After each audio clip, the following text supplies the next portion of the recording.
네, 자, 이번 시간에는 의제매입세액 공제 관련해서 좀 설명을 드리도록 할게요. 의제매입세액, 공제율, 그리고 한도 이런 것들 질문을 하셨어요. 자, 첫 번째로 의의를 좀 살펴볼게요. 의제매입세액 공제라는 게 뭔지. 자, 매입세액으로 의제하겠다 이거죠. 매입세액으로 봐서 공제를 해주겠다. 자, 매입세액이 안 나오는 것들이에요. 왜냐하면 면세 품목들이요. 면세 품목. 그래서 자, 면세 품목들을 매입을 해왔다. 그러면 원래 매입세액 공제가 안 돼야 되죠.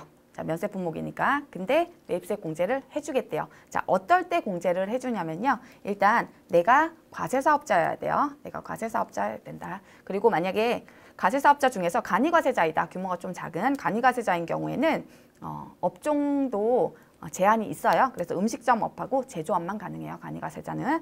자, 우리는 그냥 일반 과세자를 기준으로 해서 설명을 드릴 거고요. 자, 과세사업자여야 되고 그 다음에 내가 면세 품목을 사왔다는 얘기죠. 면세, 농산물 같은 면세, 농산물 같은 것들을 구입을 했다. 그리고 그거를 자, 나는 과세사업자라 그랬죠. 그래서 그거를 제조하거나 가공을 해서요. 과세로 매출을 해야 된다. 제조 가공을 해서 과세로 매출을 해야 된다. 이거죠. 자, 제일 많은 케이스가 음식점 같은 데들이겠죠. 음식점에 보면은 자, 이런 농산물 같은 건 면세 품목이죠. 다 이런 것들. 자, 면세 품목들 이렇게 매입을 해서요. 그거를 가공을 하죠. 그렇게 해서 음식 매출을 하게 되는 거죠. 자, 그 음식은 과세이잖아요. 부가가치세가 붙는 과세 품목들이죠. 자, 이렇게 매출을 하게 된다. 그럴 때에는 그 매입액이 원래 면세 품목이라서 매입세액이 없지만 그 매입액 중에서 자, 일정액만큼을 공제를 해주겠다 하는 게 의제매입세액이죠. 자, 의제매입세액 공제는 취지 이런 것들은 지금 설명드리기에는 시간이 좀 촉박하니까요. 시간이 부족하니까. 자, 이렇게 요건을 일단 확인을 하시고요. 자, 그 다음에 요게 기본적인 요건이요. 그리고 공제를 받으시려면 의제매입세액 공제 신고서 제출해 주셔야 되죠. 의제매입세액 공제 신고서.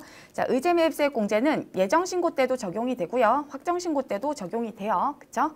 자, 그런데 예정신고 때는 그냥 그 면세 매입가액에다가 그 적용률이 있죠. 공제율이 있죠. 공제율 곱한 만큼을 그냥 공제를 받으시면 되는데 자, 확정 신고를 하실 때는 한도 정산이 들어가야 된다는 거. 한도 체크하셔야 된다는 거. 그래서 정산이 들어가야 돼요. 6개월 기준으로 해서 정산이 들어가야 된다는 거 요거 하나 체크하시고요.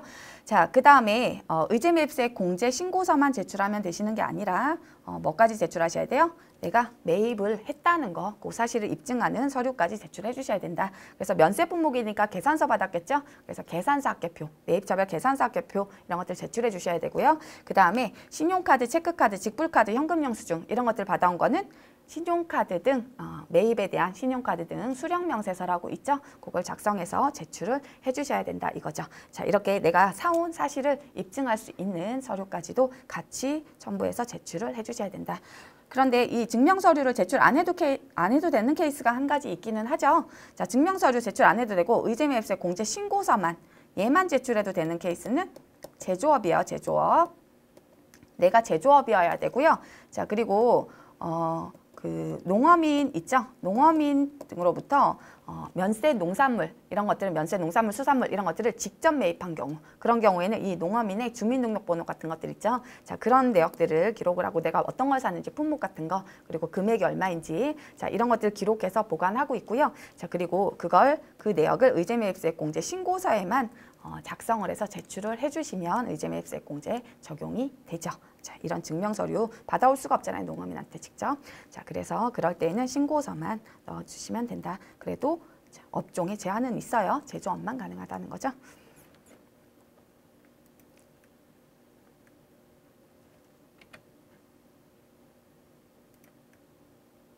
자, 그 다음에 그러면 공제액은 얼마 적용이 되는지 한번 볼게요. 자, 의제매입세액 공제액은 자, 일단 농산물 등 매입가액이 있겠죠. 자, 그 매입가액의 공제율을 곱한 만큼이다. 그런데 그 공제율은 업종별로도 약간 달라지고요. 그리고 법인이냐 개인이냐에 따라서도 약간 달라지죠. 자, 음식점업이 가장 많을 거라 그랬어요. 의제매입세액 공제가. 자, 그래서 음식점업 중에서요. 개인 음식점이다. 개인 음식점이면 108분의 8. 그 면세 농산물 등 매입 금액의 108분의 8 곱한 금액만큼을 매입세액으로 공제를 해주고요. 자, 그리고 과세표준 2억 원 이하면 2019년도까지는 109분의 9를 적용을 해준다 이거죠. 과세표준이란 얘기는 과세표준 6개월 기준 얘기하는 거예요. 부가세 과세기간 6개월이죠. 자, 그 6개월 동안 과세표준 매출액이 2억 원 이하였다. 자, 그러면 109분의 9 적용을 해주시면 된다. 자, 그 다음에 법인 음식점이면 106분의 6. 그 다음에 음식점 중에서요. 과세 유흥 장소라는 곳 있죠. 예.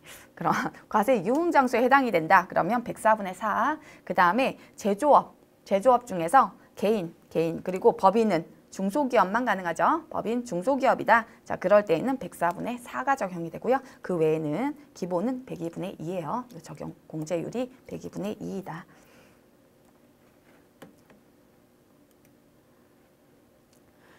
자, 그 다음에 네 번째로 한도 체크하셔야 된다 그랬죠. 자, 확정 신고를 할 때는 자, 한도 금액 이내에 공제를 받았는지 여부를 정산을 해 주셔야 된다 그랬어요. 그래서 한도는 자, 6개월을 기준으로요. 6개월.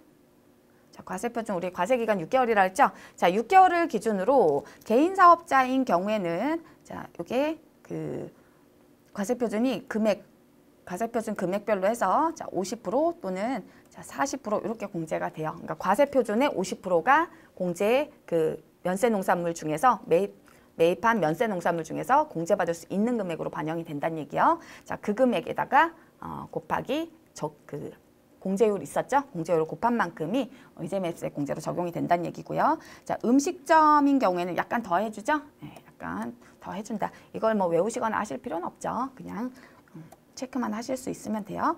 자, 그 다음에 법인 사업자면 뭐 음식점이든 상관없이 35% 적용이 되죠. 자, 이 농산물 등 면세 품목을 사온 거에 관련된 과세 매출액 있죠. 자, 그 과세 매출액의 35%가 한도가 된다는 얘기예요. 그래서 면세 농산물을 아무리 많이 사왔다 하더라도 한도에 걸리면 그 한도까지만 공제가 가능하다 그거죠. 그 한도에다가 공제율 앞에 있었던 공제율 곱한 만큼만 공제가 가능하다. 이렇게 보시면 되겠죠.